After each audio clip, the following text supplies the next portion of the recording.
Pagi ini kita akan berbicara tentang jasa konstruksi atau terkait dengan industri konstruksi.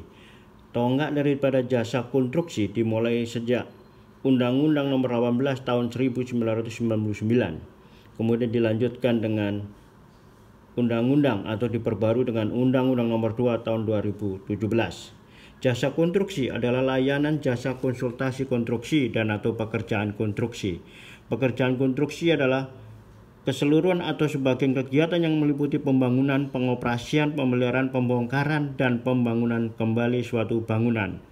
Sedangkan untuk industri konstruksi cakupannya sangat luas dan beragam. Mari kita perhatikan mulai dari perumahan, jalan tol, hingga rumah sakit, dan semuanya melihat hasil industri konstruksi. Konstruksi adalah suatu bisnis. Industri konstruksi melihat suatu kegiatan konstruksi dari sudut yang lebih luas, baik dari mulai penyiapan bahan material, peralatan, sumber dana, funding atau money, dan juga manusia. Jadi dari sudut money, material, mesin, dan juga metode, bagaimana metode pelaksanaan, metode pembayaran, metode pembinaan SDM. Sejarah konstruksi sudah ada sejak zaman dahulu, baik mulai dari Mesir kuno, yaitu dengan dibangunnya piramida-piramida. Tetapi ada bukti lain yang menunjukkan bahwa di Mesir juga sudah terdapat bangunan konstruksi yang sangat maju, yaitu di daerah Iram ditemukan suatu bangunan dengan pencakar langit yang terdapat di bawah tanah dengan menggunakan bebatuan yang dipahat dan menjadi bangunan yang terindah dengan megah dan menjulang tinggi. Pada masa itu tidak ada perbedaan seorang arsitektur, seorang engineer, dan seorang pelaksana, katakanlah demikian. Maka seorang engineer saat itu adalah sekaligus menjadi seorang arsitektur dan seorang pengawas juga. Pada masa itu, standar konstruksi dan kemampuan bagi seorang master builder tertera pada Code of Hammurabi yang terekam di dalam batu tulis. Pada Kekaisaran Romawi, Kekaisaran Romawi merupakan salah satu periode yang paling berpengaruh dalam dunia arsitektur, engineer, dan ilmu bangunan. Terlihat di sana bangunan-bangunan fenomenal, yaitu adalah Colosseum dan Pantheon. Penggunaan kaca sebagai dekorasi pada bangunan juga sudah ditemukan pada Kekaisaran Romawi. Konstruksi jalan juga merupakan sudah ada highlight dari Kekaisaran Romawi, bahkan banyak yang masih digunakan hingga saat ini. Konstruksi di Indonesia, mari kita lihat bagaimana perkembangannya. Sudah kita temukan bangunan yang fenomenal dan menjadi keajaiban dunia, yaitu bangunan Candi Borobudur.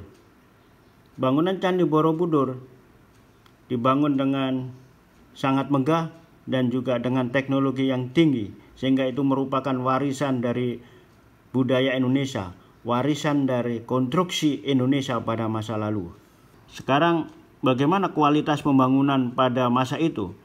Pada saat itu belum ada yang dinamakan foto atau video.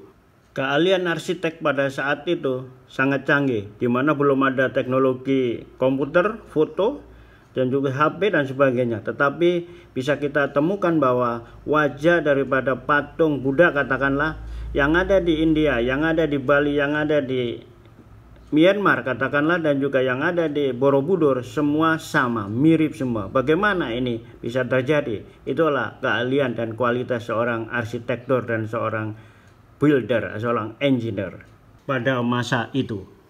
Sekarang mari kita beralih ke pembangunan infrastruktur pada masa Belanda. Dulu kita mengenal bahwa pembangunan jalan Dendeles yang dilaksanakan pada masa zaman Belanda dan juga pembangunan rel kereta api pada masa zaman Belanda berkualitas sangat baik. Kenapa demikian? Pelaksana pembangunan pada saat itu yaitu Belanda, dan juga pengawasnya adalah Belanda. Yang mengerjakan adalah orang-orang kita yang bekerja sebagai pekerja rodi. Maka ketika seseorang malas mengerjakannya, maka juga akan dipecut, atau tidak sesuai spek maka akan sabet dan juga akan dihukum. Di sanalah terletak dari pengawasan. Belanda, sang pelaksana konstruksi, juga penggunanya adalah memiliki kepentingan untuk memperoleh bangunan infrastruktur yang berkualitas untuk kepentingan dari kegiatan perekonomian dia untuk menjajah menyekram Indonesia pada saat itu. Bagaimana pembangunan infrastruktur atau penyediaan sarana dan prasarana setelah kemerdekaan? Pada saat itu belum ada namanya kontraktor. Semua dilaksanakan oleh Kementerian Pekerjaan Umum pada zaman itu. Seorang pegawai dari Kementerian Pekerjaan Umum dan Tenaga pada saat itu tentunya memiliki kemampuan untuk merancang, membangun dan mengawasi serta membuat suatu perencanaan anggaran tersendiri. Banyak ditemukan pada saat itu adalah seorang engineer yang berkualitas, yang mumpuni, yang memiliki kemampuan dan pengalaman. Begitu juga di dalam pelaksanaan pembangunan diperlukan seorang operator-operator. Maka pegawai PUPR itulah yang menjadi operator, pelaksana operator itu sendiri. Dan peralatan juga dimiliki oleh Kementerian Pekerjaan Umum dan Tenaga pada saat itu. Bergeser ke Orde Baru. Di awal-awal Orde Baru mulai muncullah kontraktor-kontraktor. Kemudian bergeser menjadi kontraktor-kontraktor. Artinya bergeser pemerintah menjadi pembina, bukan pelaksana, tapi pengatur dan pembina. Karena konstruksi sudah menjadi suatu bisnis, maka perlu adalah penyiapan rantai pasoknya, baik dari money, material, mesin, dan juga metode, baik metode pelaksanaannya sesuai dengan tuntutan zaman pada saat ini.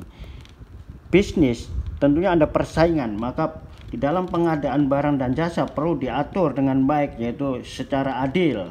Begitu juga bagaimana SDM yang bekerja di sektor konstruksi haruslah orang-orang yang berkualitas dan memiliki kemampuan yang legitimate serta mendapatkan kehidupan yang layak dengan penggajian yang layak pula. Karena suatu bisnis tentunya terjadilah suatu sengketa, kemungkinan terjadi sengketa antara pemilik, antara pekerja, antara badan usaha dan juga antara pemilik modal.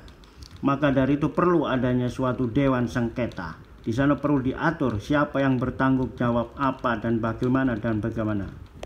Karena konstruksi merupakan suatu bisnis, maka di dalam era globalisasi dunia, perebutan bisnis, persaingan bisnis tidak hanya terjadi antara badan usaha di dalam negeri, tetapi antara badan usaha di dalam negeri dan antara badan usaha luar negeri yang datang ke Indonesia. Begitu juga karena konstruksi merupakan suatu bisnis, maka tidak tertutup kemungkinan adanya investasi. Seorang kontraktor juga menjadi investor di dalam kegiatan konstruksi.